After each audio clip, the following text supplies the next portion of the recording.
मेरे मालिक और मालकिन में रोज रात को झगड़ा होता था। मालकिन मेरे साथ अकेली होती थी तब हसीन हरकतें करती थी। मैं कुछ दिनों के लिए गांव गया। वापस आकर पता चला मेरे मालिक की मृत्यु हो गई।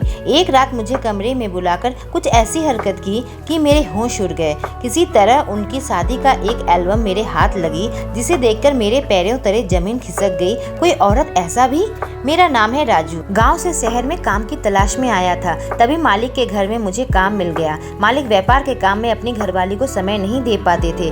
बाजार से सामान खरीद कर लाता था। मालकिन को कहीं जाना होता था तो साथ जाता था। कुछ दिनों तक तो सब ठीक चल रहा था। फिर मालिक और मालकिन में अक्सर झगड़ा होने लगा।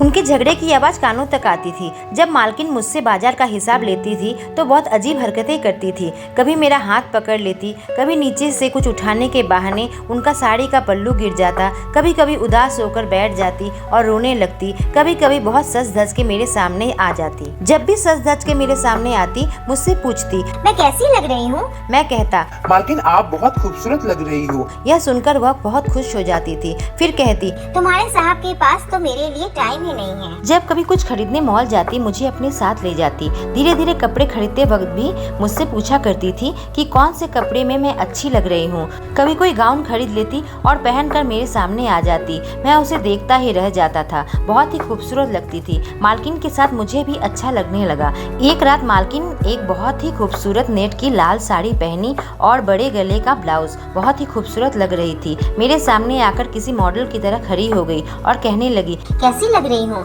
मैंने कहा, मालकिन आप तो बिल्कुल परी लग रही हो।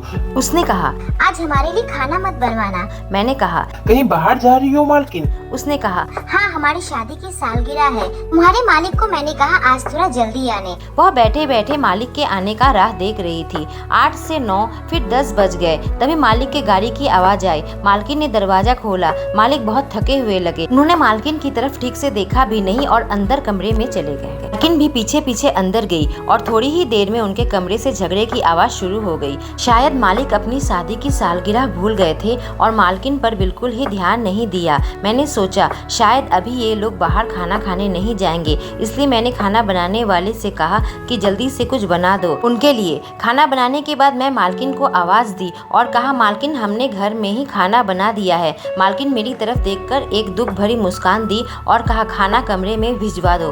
अगले दिन मालकिन एक बहुत ही खूबसूरत सी नीली साड़ी पहनी थी। मुझसे कहा, मेरी कुछ तस्वीरें खींच कर दो। वह अजीब अजीब पोज दे रही थी। उनका पेट साड़ी से बाहर दिख रहा था और बहुत ही कमाल की खूबसूरत लग रही थी। जब मैं मोबाइल वापस देने गया तो उसने मेरा हाथ पकड़ लिया और कहा, तुम बहुत ही अच्छे हो राजू। और एकदम से मेरी करीब आकर मेरे कंधे पर सिर रखकर रोने लगी और कहने लगी, तुम्हारे मालिक तो बिल्कुल भी मुझसे प्यार नहीं करते। मेरी हालत खराब होती जा रही थी। मैं वहाँ से काम के बहाने निकल गया। यहाँ की हालत देखकर मैं सोचा कुछ दिनों के लिए गाँव चला जाऊँ। मैं मालिक से कहकर अपने गाँव चला गया। 4 दिनों बाद जब मैं काम पर लौटा, दारवान ने बताया कि मालिक की मृत्यु हो चुकी है। सुनकर मैं हैरान रह गया। इतने हट्टे कट्टे तो लगते थे। मैं अंदर गया तो मालकिन बहुत ही उदास होकर बैठी थी। मुझे देखते ही उनका चेहरा चमक उठा। वह मेरे पास आई तो मैंने उससे कहा, मालकिन जब मालिक नहीं रहे तो मैं क्या करूं यहाँ रहकर? मैं भी गांव चला जाता हूँ। मालकिन मेरा हाथ पकड़ लिया और कहा,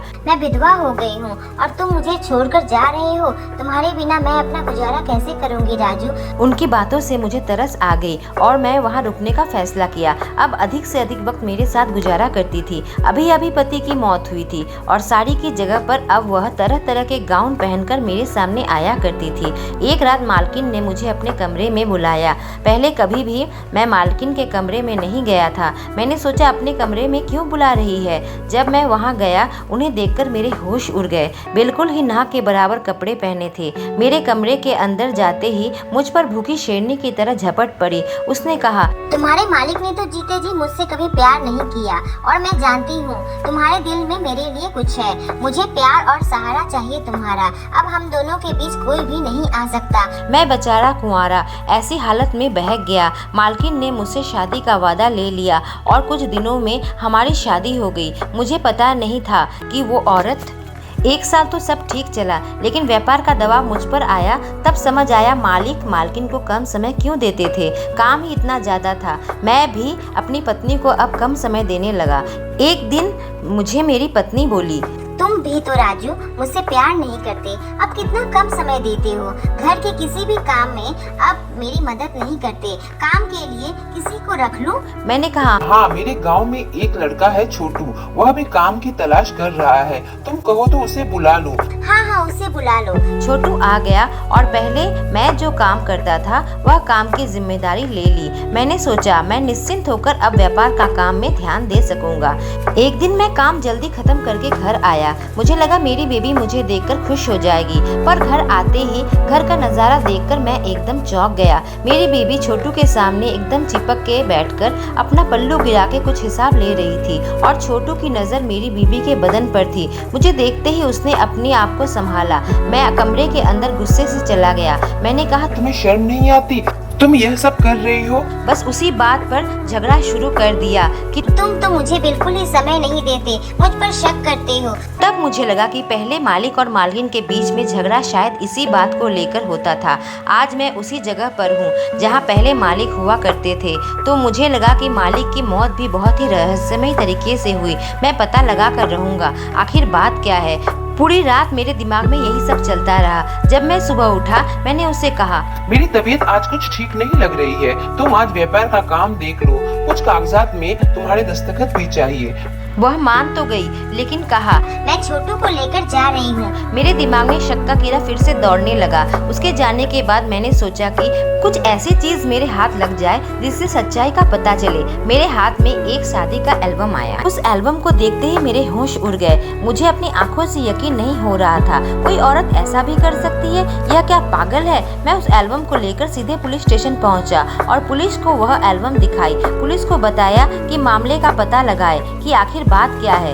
3 दिन बाद पुलिस मुझे और छोटू को पुलिस स्टेशन बुलाई और हमें समझाया। मुझे बहुत ही डर लग रहा था। जब मैं अपने काम करके घर लौटा तो देखा मेरी बीवी छोटू के गोद में बैठी है। छोटू उसके साथ मजे कर रहा है। मैं उसे देखते ही गुस्से में आ गया। मैंने कहा, तुम पागल हो गई हो क्या? क्या कर रही हो तुम यहाँ पर? अभी मैं छोटू को काम से निकाल दूंगा। उसने कहा, यह सारा व्यापार मेरा है। तुम कौन होते हो काम से निकालने वाले? वह गुस्से से कमरे में चली गई और मैं भी वहाँ से चला गया। हम दोनों के बीच में झगड़ा होने लगा। अगले दिन ही छोटू कहीं नजर नहीं आया। दारवान ने कहा वह घर चला गया है। तभी मेरी बीवी मेरे पास आई और मुझे पीने के लिए जूस दिया। जूस पीते ही मेरा दम घुटने लगा। मैंने बोला, जूस में क्या मिला दिया तुमने? उसने कहा, जूस में वही मिलाया है जो पिछले 5 पतियों के जूस में मिलाया था। क्या बक रही हो तुम? बस अब कुछ ही देर में तुम्हारी जान चली जाएगी और मेरे एल्बम में एक और तस्वीर जुड़ जाएगी। तभी वहाँ पुलिस पहुँच गई और साथ में छोटू भी था। उसने कहा, तुम यही एल्बम की बात कर रही हो ना? वह बिल्कुल चौंक गई। पुलिस के हाथ में यह एल्बम कैसे आई? तभी मैं उठा। मैंने कहा, मैंने ही दी है यह एल्बम पुलिस को। तुमने जो जूस दी है उसे मैं दूसरे जूस से बदल दिया था। अब मैं यह जूस पुलिस को दूंगा और वह जांच करेंगे कि तुमने इसमें क्या मिलाया था। उसके चेहरे का रंग ही बदल गया। मैंने कहा, तुम्हें शर्म नहीं आती? 6 लोगों से तुमने शादी की और 5 लोगों को तुमने मार दिया।